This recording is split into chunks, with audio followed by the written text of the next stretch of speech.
Hello and welcome to the 905er podcast. My name is Roland Tanner. I am Joel McLeod.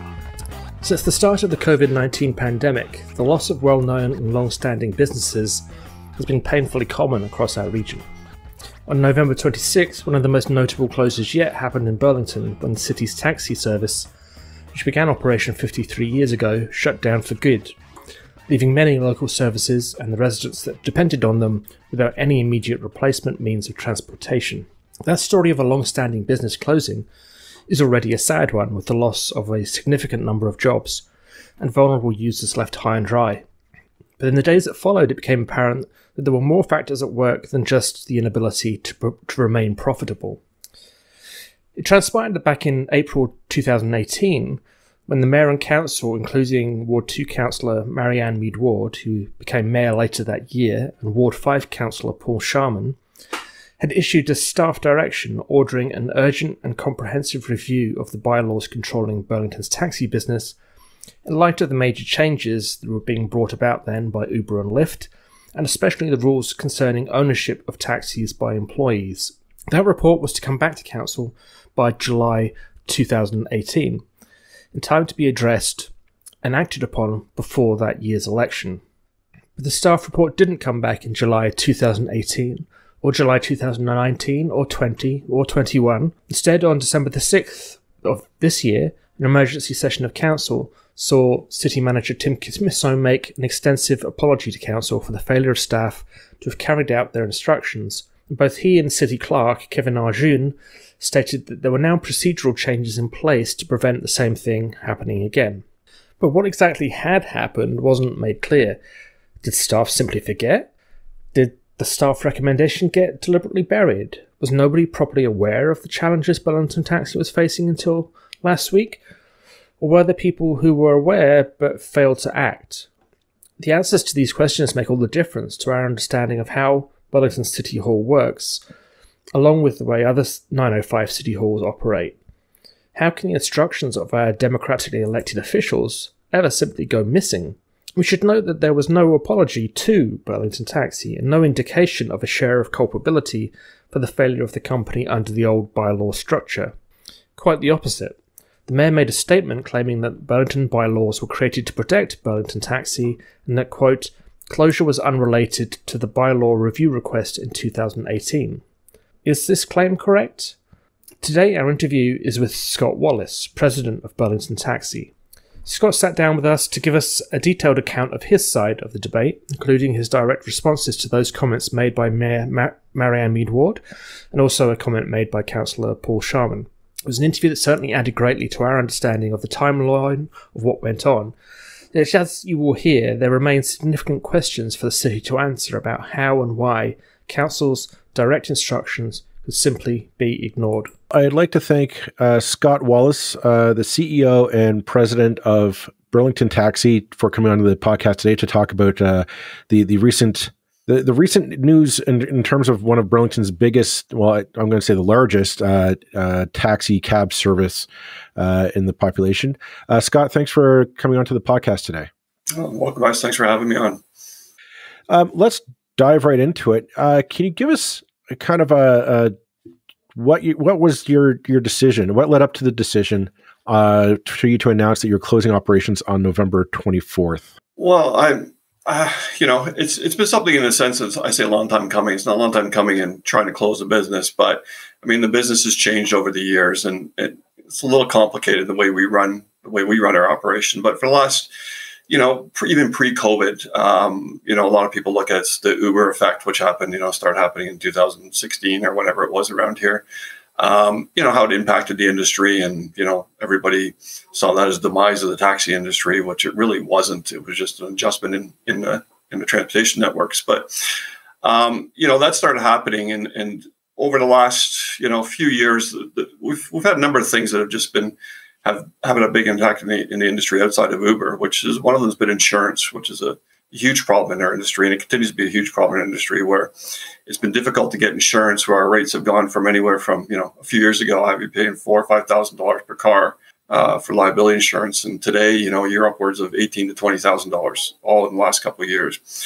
And that's been that's one of one of the, I guess, the death of a thousand cuts, right, as they say, but it's one of the few big things that's happened to us. Before COVID, after Uber, everything adjusted. We all adjusted to it. Taxi industry kind of, found their niche market, which was a lot of contract work, a lot of, day business, as opposed to night business, where the Ubers took the bar business, things like that. And then, before COVID, everything was running along fine. We weren't as busy as we used to be, but everything's running fine. We had staff, we had business, and, getting business has never been the problem. Even up till today, it's never been the problem. Our phones rang off the hook. But when COVID happened, of course, we all shut down into, I went from between, we had 55 taxis on the road and 40 other school vehicles we had, but then the school shut down our contract. So we had, we were down to running 6-8 cars during the early days of COVID, or the first probably 6-8 months of COVID. And that was more to support people, just to get to hospitals and because nothing else was open, obviously. So that, the government supported business like us, like all businesses. They supported us, which, I understand why they did. And it was a good thing for all of us. They did. We were all running on government support to stay open, but we were considered an essential service. So, it was something that we felt we had to do, even though we really weren't making any money, but it's just something we feel we should, we had to do for the community. So we continued that for a while. And then early this year, when kind of COVID was, I would say going away, or whatever term you want to use, it was, things were opening up again. Business started coming back. Schools started opening. We started getting contract work back. Things were starting to move again. And as our business slowly started increasing, what we found, we struggled for drivers, for people to work. It wasn't about, we just want to make it clear. It wasn't about, not having business. It wasn't about the phones not ringing. It wasn't about, that was the easy part. And that's the easy part. And, in all of my businesses, is getting business seems to be the easy part today. It's getting people to help do the work, right? Mm-hmm. Getting staffing. And as you know, many companies are struggling to find staff. And, as the summer went on and we started getting busier, we tried to get staff to, people that were working for us that we had laid off the year before. We laid off close to 100 people. We tried to get some of them back. Some had found new jobs, and some of them just, weren't ready to come back, whether it's a COVID issue because they're so close. And, when you're in a taxi cab, you're close to people. It seems to be a quick question. Sorry, if I just jump in really quickly. Sure, on that. Go ahead. Sorry. It just occurred to me. It's like there's if you go onto Uber or Lyft, there seem to be bunches of drivers there. Could you not literally kind of go and get people from them and say, we'll pay you more, or is it not that simple? Well, yeah. The cab industry is, and this is where the issue came for us. So we've always been historically employee driven, and it's a very rarity in the cab company. It was a good thing or bad thing. Well, it worked for 53 years where our drivers were employees. The rest of the cab industry, pretty much everywhere, has gotten away from that for years and years, and they were all independent or owner operators, they call them. So you would own a car and you would come to me and I would dispatch to you, and you just pay me a monthly fee or a weekly fee or whatever. Everybody has a different setup. In Burlington for years, the bylaws were written so that, again, for whatever reasons, it worked and everybody's, was happy with it, where you weren't allowed owner operators. So the fleet, the dispatch company, in our case, Burlington Taxi, had to own the vehicles, and the licenses that we leased from the city, we had to pay an annual fee for the city, had to be in our vehicles, had to be in own vehicles. And so we operated that model for a long time, for the employee model, And then in 2018, we saw a lot of this stuff coming. The Uber effect, and that's, to answer your question, is we wanted to change that model. 2018, we requested from the city to change the bylaw to allow owner operators, which every other city has. And the city, agreed, and the council we went from council, and they agreed, and they thought it was fine, and they went to staff to do their due diligence on that and do what they'd have to do, which is, and everybody, that was no real problem for it. But of course, staff was busy. Everything's just kind of we were still fine the way we operated, and I liked the way. I was just hoping to continue a hybrid model. But so in 2018, we asked for it. They had to do a whole study, which takes months, and 6 months, 8 months. And then it never really got anywhere, kind of got forgotten about to a certain extent. So we reiterated again. We asked again to say, listen, we need to get this change in 2019, along with some other changes, because the bylaw was written in 2009, which is, fairly archaic and need to be updated. And again, this wasn't we asked the city, they said they're going to look into it. But if I had a mistake, or, one problem I had was I didn't push hard enough. I knew I was in a hurry, but they weren't, they weren't prepared to make those changes.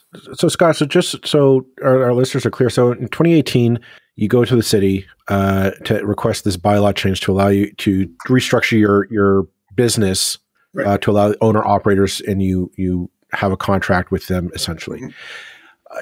So you've restructured in that. So since 2018, how, like you've been operating since then in this fashion? Yes. Have you had to restructure any other ways since 2018 to make a profit? No, because again, it was the way we were operating, we were working, we had enough business, we were making money. I mean, we were profitable. We weren't certainly near, pre-Uber stage of profitability, obviously, but we were stable. We were making money. We always struggled to find drivers, but nothing to the extent it was today. We always needed more people. But the taxi industry is always, every day is a high and low. So there's 2 hours a day that we're extremely busy, and then there's the next 2 hours we've got nothing going on. So, but we were profitable, and we knew that we had to change at some point. And but it wasn't something I needed to change overnight. So we were asking for, we know it takes 6 months, 8 months to make changes in the bylaws. They have to do this, and I get that. And it's not, the city staff was awesome for us. And, again, if I had a regret, I just didn't scream loud enough, to make the changes.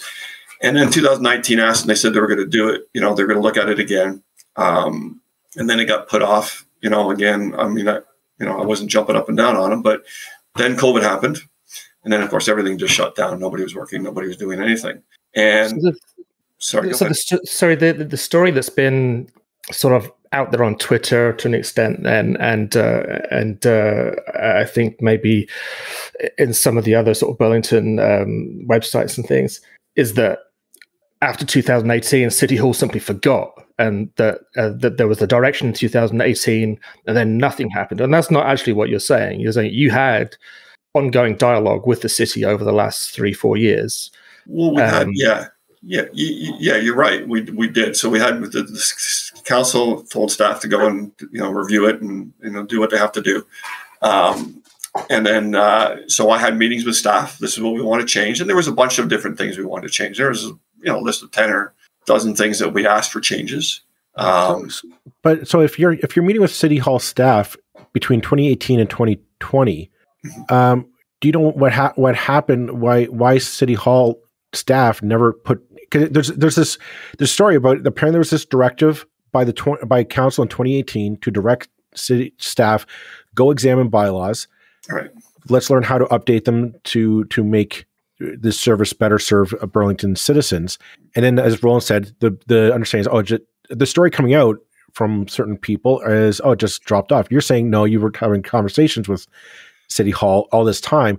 Do you know why? Slow and, why no report was ever issued back to city council? I can't answer that. I mean, I asked them a number of times. I mean, we've got letters, emails, all the stuff that we've requested from the city that we've sent to the city recently, and we sent to them as part of this last month when we told them, what changed. So these dialogues were happening. It wasn't like we were talking every week or every month. We were talking every 3 months to staff, and then we had meetings, and then it was like, okay.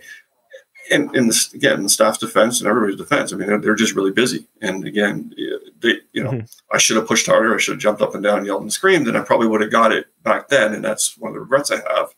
But why did it get pushed off? That's a good question. I mean, that's a question for the city. I don't know.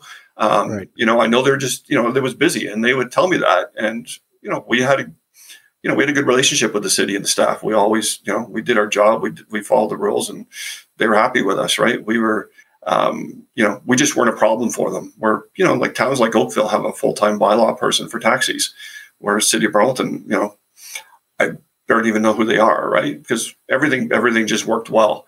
But what really happened was, you're right, we had the dialogue, we continued to have the dialogue on and off.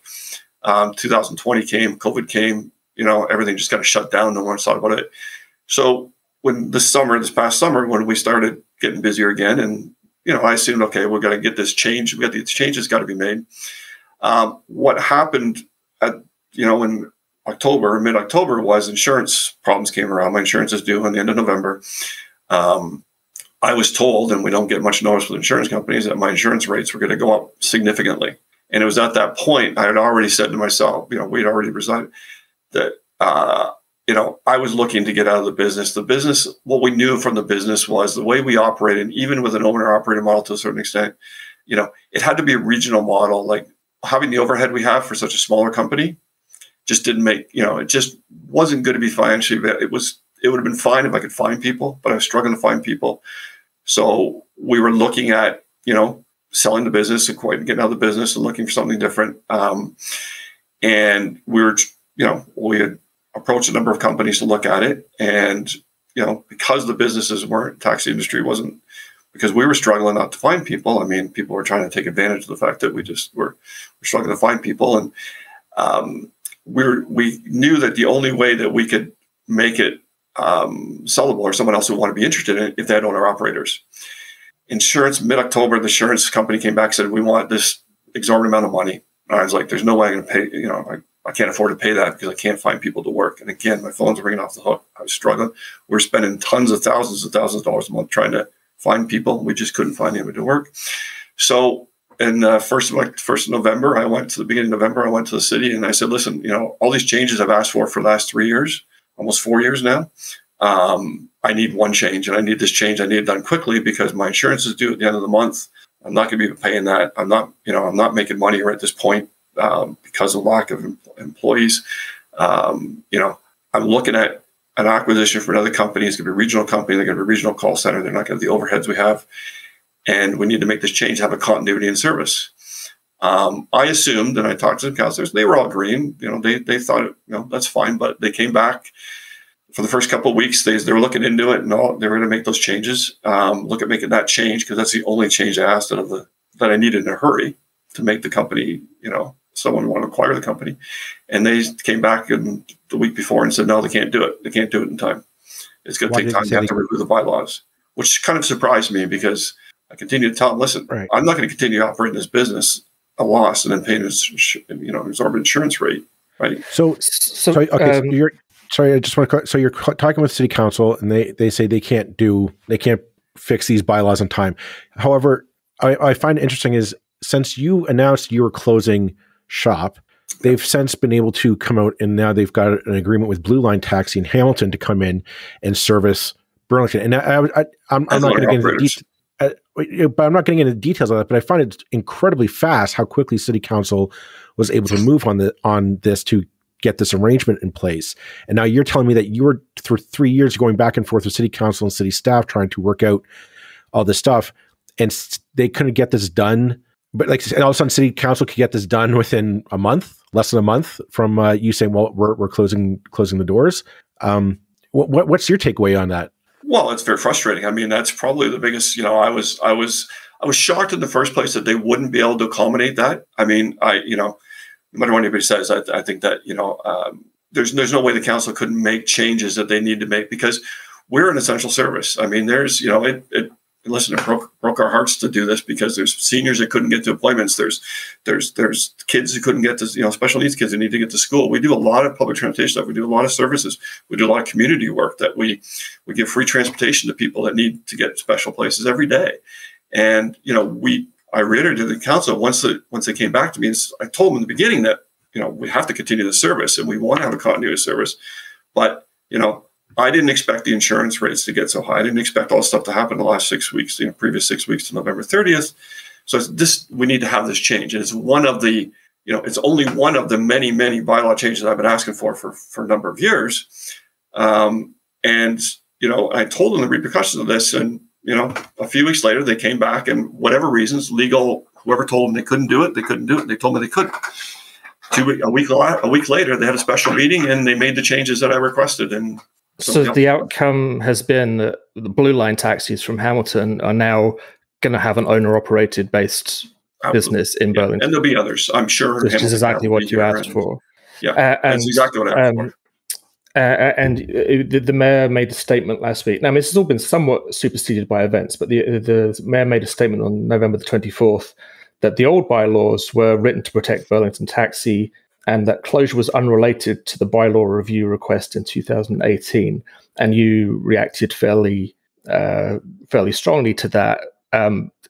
Just reiterate what you felt was unfair about the mayor's statement on the 24th. Well, it was completely false. It was not true. I mean, the mayor was on the council when they made this decision back in 2018. I mean, I've had a number of conversations about it with them over the last few years. You know, in their defense and council defense, they got a million things going on. Do they remember?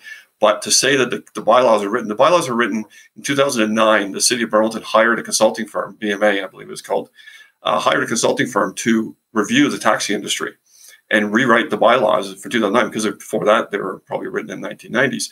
But which is fine. So they went through the whole process. BMA came up with the bylaws we have today with city staff. You know, they talked to the cab industry. They wanted to know what the cab industry needs are. But, you know, she implied that somehow the bylaws were written, that somehow I wrote the bylaws or something along the lines, or somebody was in, you know, it was a conspiracy to get Burlington Taxi, the bylaws written for Save Burlington Taxi.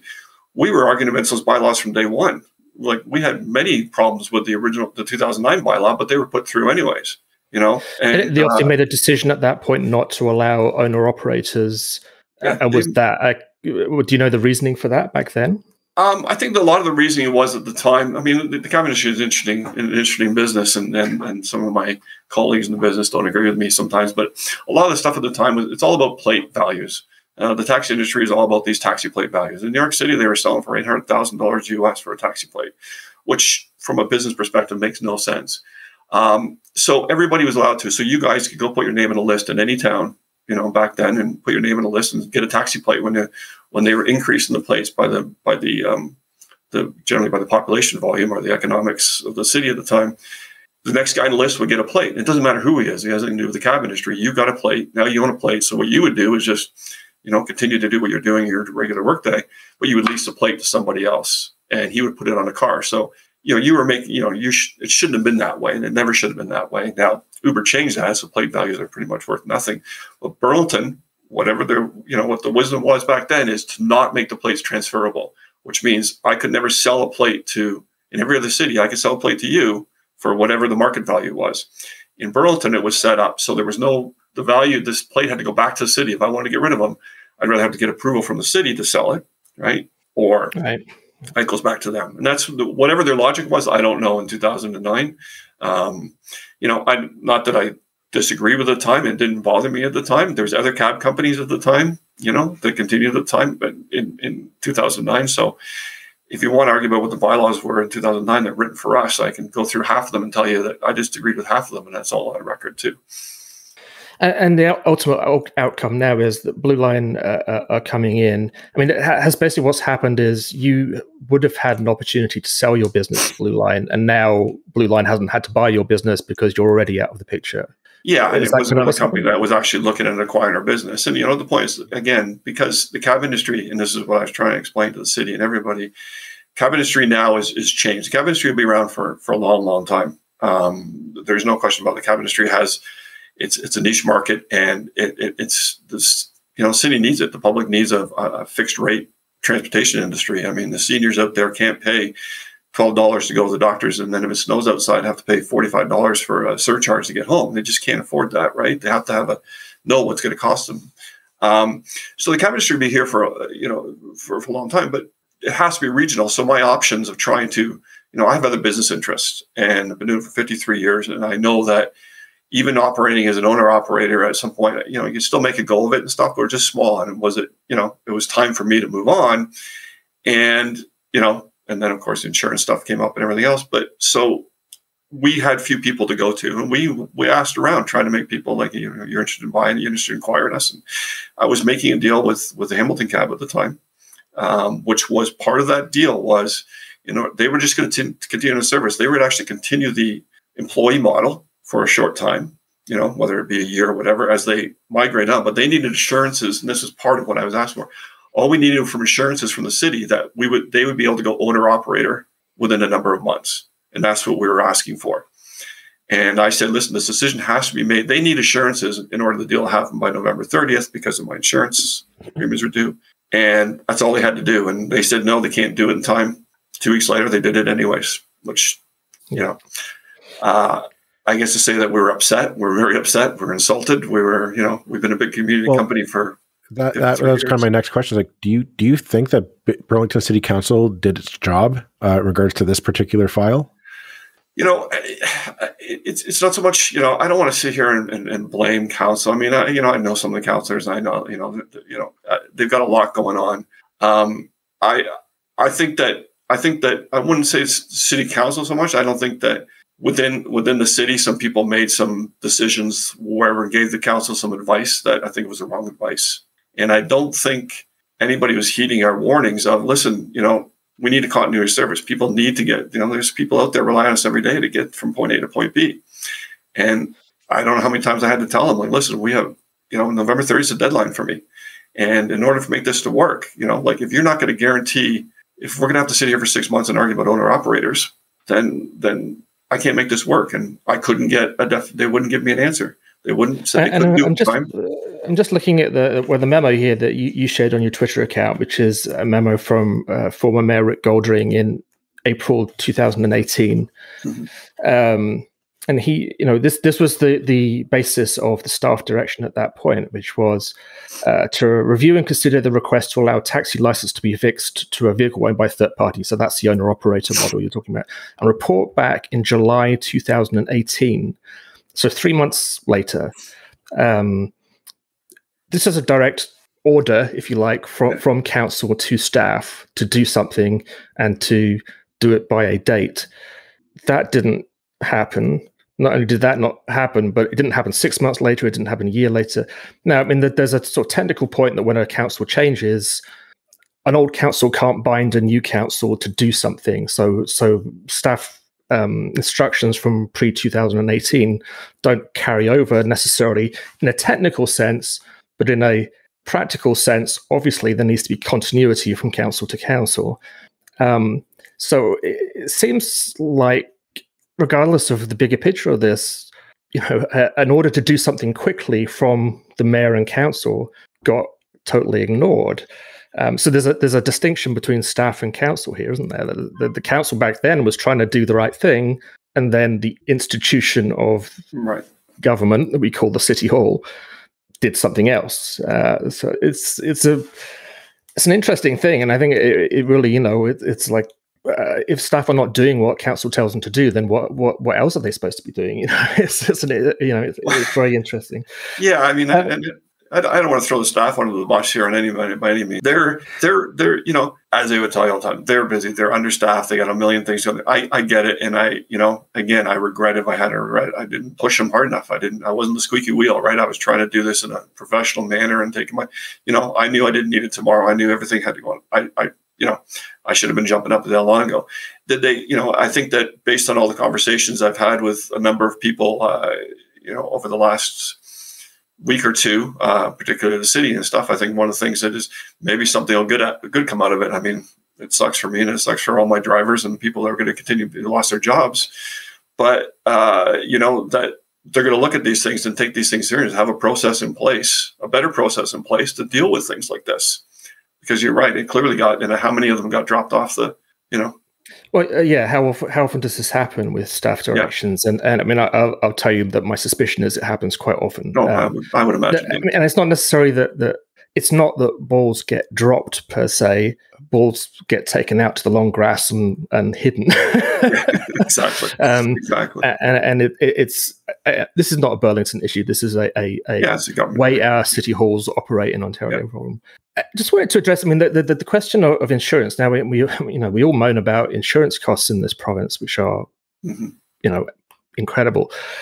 But when we talk about, $18,000 to $20,000 per year per car, is there any reason that you understand about why those insurance rates increase? Because you remember the previous government was always talking about trying to bring down insurance rates. Yeah, I mean, what's it about? I mean, it's just phenomenal amounts of money that they're asking. What is phenomenal money? And so most of the industry, and you're going to have to ask the insurance industry that question because I never understood it. I mean, put that in perspective. In the last 3 years, my insurance rates have been like, less than 5% loss ratio. So it means for every $100 I gave them, which was, probably $1.5 million over that time or more, they paid out $5. Right. So they were making nothing but money off me, but the insurance just kept going up and up and up. So most of the cab industry, it's considered high risk. because of passengers in the car and the way no-fault insurance works and all that kind of stuff. It's probably another podcast in itself for you guys. For sure. But the cab industry has just basically gone to, there's no companies. Intact was the last company that would actually insure cab industry. And now most people are on facility insurance. So facility is a government-backed or government-run insurance program that's kind of funded by the government and governed by the insurance companies that kind of made force for people that have high risk categories, right? Which taxis are in. But if you have a really bad driving record and you've been in a bunch of accidents and stuff, they put you in a facility. So from what I understand, the laws from FSCO, which is the governing body of Canada for Insurance Board, is that everybody has to be insurable of some form or manner. But facility was operated, just put together just for the high risk people. You don't get any discounts or reduced rates for a good operating record? What they were considered was we were getting a good rate at our numbers. That's what we were told. Wow. Yeah. Okay. It's just, a couple of years ago, last year year and a half ago was $10,500 a car. And then it's 15, then it's just gotten out of, that's going to be a whole argument for the cab industry, for the government. I'm just curious. I mean, you might not have the answer to this, but this just popped into my head. So you yourself just said, like, you spent COVID kind of sheltered in place because nobody was going anywhere. Nobody had anywhere to go. So business dropped off that way. What was the rationale for raising your insurance rates when things are opening up and, hey, business is back to normal? They say, okay, now we're going to jack the rates up because you didn't have bad drivers because you had no drivers on the road. Yeah. Well, it was not. So when we're talking about the insurance rates going, it's per vehicle, right? So like even the insurance companies, like when we dropped 60 cars off on day one of COVID, we took them off the fleet. They would reduce our rates, right? They were insurance the vehicles that we had. So I'm talking per vehicle. What's their law? I don't think it had to do with COVID. It was happening. It's been happening for a number of years now already. It's just for us, it was bad timing. It was terrible timing. But all those rates were coming. I mean, I was one of the lucky ones with cheaper rates until recently. But even as a good operator, you can get better rates. I mean, I had cameras. We have driver behavior systems in the car. I mean, we know exactly if a guy's having a bad day or a good day. If you're speeding, and we know within seconds that you're speeding. I mean, we know everything about you. But we're just all high risk. We're under one big category. Burlington's actually part of the GTA, so we're in that kind of Toronto category. Even though we had a great record, they just lump us in with all the Toronto industry. So, it wasn't just a COVID thing or just because COVID came out and they're trying to, it's just something that's been happening over years. And it was, it just wasn't expected. We certainly didn't expect it right away. And just in the last few minutes, I just want to sort of talk about your staff and your drivers a bit.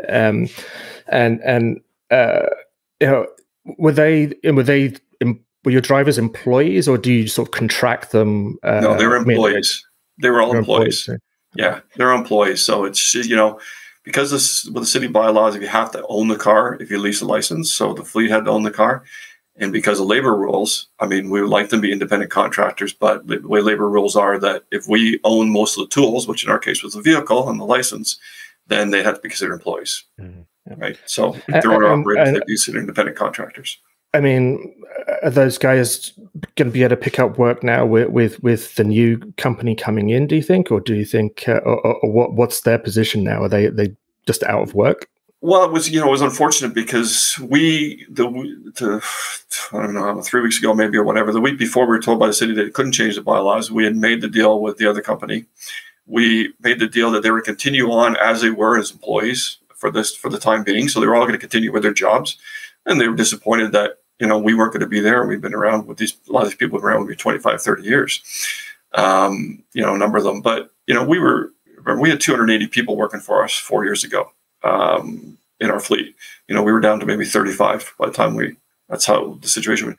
But they had the opportunity to go there. I told them all, I met with them all individually and said, listen, we're going to, we're selling the company, but you're going to stay on as you are. They're going to eventually turn everything into operators, but this is the way it's going to happen. Everybody's happy. They keep their jobs. And then 4 days later, I got the news and I had to turn around and tell them, sorry, you're out of a job. I can't, there's nothing I can do about it. So they'll have an opportunity to go to, but there won't be, no one's going to run an employee-based model like we are. It can't work in this industry anymore. Not when the whole world is independent contractors for everything.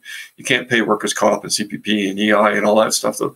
the government burdens with employees is just, it's too much when when your competitors aren't paying that.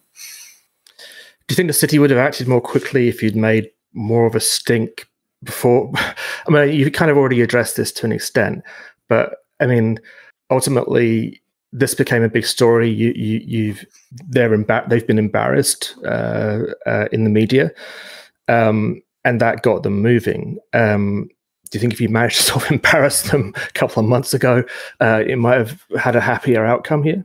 Yeah. I mean, I regret it. Like I said earlier, a couple of times earlier, I regret not pushing harder. And we were prepared. Again, we saw this coming a couple of years ago, and even that things are going to have to change, and that's why we started asking for changes. And COVID, we were probably getting further ahead, and I think if COVID didn't happen, we probably would have had it changed, in 2020, I would guess. But when everything shut down, we didn't. And I wish I would have done it. I wish nobody was in this situation. I didn't want to put the city in a situation. And the last thing, as much as I regret that it got such a big story, I regret the situation. I mean, this is the last thing I want to do after 53 years in business is just shut down at the last minute. I mean, it was a painful decision, but, had to be a financial one at some point. And we just assumed, we thought that we knew the city was, that we were going to have continuity of service, we knew that people relied on us, and we tried to make a deal to have that continue. And it just, fell apart for all the wrong reasons. And I regret not pushing further or earlier, for sure. Before we let you go, Scott, you said I just want to come back to the point that you made about talking with City Hall staff and council. Could you tell us who you met with on City Council to have these discussions with? You mean in the last few months or last month, or just like over the last year, like the current council? If you met with anyone on the current council, we know that you met with Councillor Stolte. Well, we met with we've met with a number of the council. Like, I don't think I met with Councillor Stolte. A couple of the councillors, just talked to him briefly about it that we're pushing for and stuff like that. And on and off, but it was more of a staffing thing that we would talk to. But with the councillors, it was we only really started talking to them early in November, when we really started pushing for it. But I mean, people were aware of it. It was not like it wasn't there. Okay. We were aware of it. And we just, in early November, we've asked for, again, in 2018, we asked for a dozen different changes. In November this year, we asked for one change, which is the owner operator. We didn't care about the rest. The bylaw has to be rewritten. It has to be reviewed. I get it. But, this was just one thing that it wasn't a unique thing we're asking for. Every other city allows it, and it just went sideways. Well, and given everything you've said, I mean, I know Councillor Sharman kind of said, well, these guys went, I'm paraphrasing here, so apologies if I'm getting it wrong, you can correct me. But, well, these guys just went out of business because of Uber and Lyft and tough beans, and maybe our old folks should just get Lyfts from now on, or Ubers. That was the gist that I understood anyway, that he said, yeah. And that would seem... Well, you give your reaction to that comment, given your communications with City Hall since 2018 with the council, that Councillor Sharman was part of those discussions during that period. Right. Honestly, it was a ridiculous statement. And again, we couldn't believe that he'd make a statement like that after, he had talked to us. We, trying to understand the industry, and I would hope that if anything comes from this, the councillors will understand before they start talking when they don't know what they're talking about, saying things like that. That it's because of Uber and Lyft, and people should take Uber and Lyft. Well, there's a reason why, again, that a lot of this has to do with fixed rate, people in fixed income, people insurance, like school boards, government agencies, insurance companies, they can't use the Ubers and Lyfts, right? Because of insurance issues, and it's all kinds of different things. We carry $5 million liability, I carry $8 million liability insurance per incident. I mean, they carry $500,000. I mean, they just can't, that's why they can't, a lot of corporations won't even use these companies. But to say that, seniors and people who don't even have, some of them don't have cell phones to try and get an Uber or a Lyft, and then pay, again, they pay $10 in a nice weather. Right now, you go out there, you go to the hairdressers, you go to the doctor's appointments, and you pay $10, and then all of a sudden it snows and rains, and then there's a surcharge. And these people are in fixed income. It was a ridiculous statement, and I hope that he regrets it. I hope that he retracts it, because it was embarrassing for him. And again, his comments were that, I think his comment to one of his constituents was that we just had no more business, which which is not true. There's lots of business out there. If I had employees, if I could find people to work, I have other business interests. I have other businesses. It's different than the cab industry completely, but we have 50, 60 people on our staff. My other businesses, I still need people. I could still use 15, 20 staff in there and good paying jobs. I just can't find people. We turn down business. In tax business the same way. I turn down business every single day because I could not support it. And it was painful to watch people waiting an hour for a cab when, there's nothing I can do about it. We did everything we can. So that's when we are now. Okay. Well, I see we're coming up on our time limit, so I think we'll wrap it up on that note. So thank you, Scott. Scott Wallace, CEO/President of Burlington Taxi, for coming on the 905er podcast today. Thank you very much for your time, Scott. No, I appreciate it, guys. Thanks for having me on.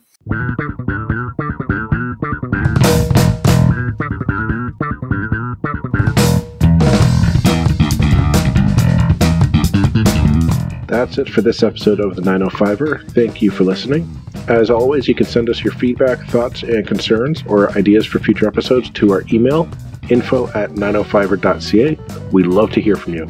You can help us keep the 905er going by financially supporting us through Patreon as well as PayPal.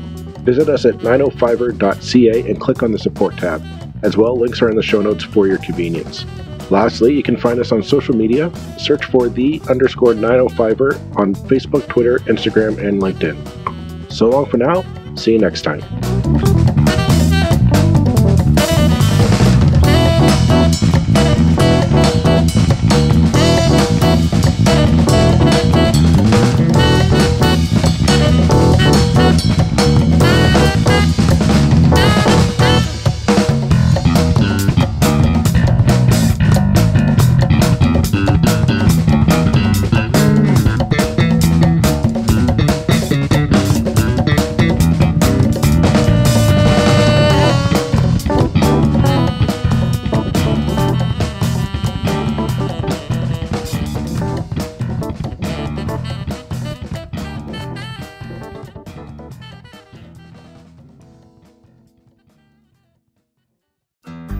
Looking to make the most out of this life and optimize your personal wellness? Then check out the Natural Man Podcast. Join me, host Mike C., as we explore all areas of human wellness, physical, mental, and emotional. Learn strategies to optimize your own well-being and be in the driver's seat of your own health. Remember, your doctor works for you. Learn biohacks, neurohacks, ways to improve sleep, and ways to optimize your body and your mind. Check us out on Apple, Spotify, the Fountain app, and at naturalmanpodcast.com.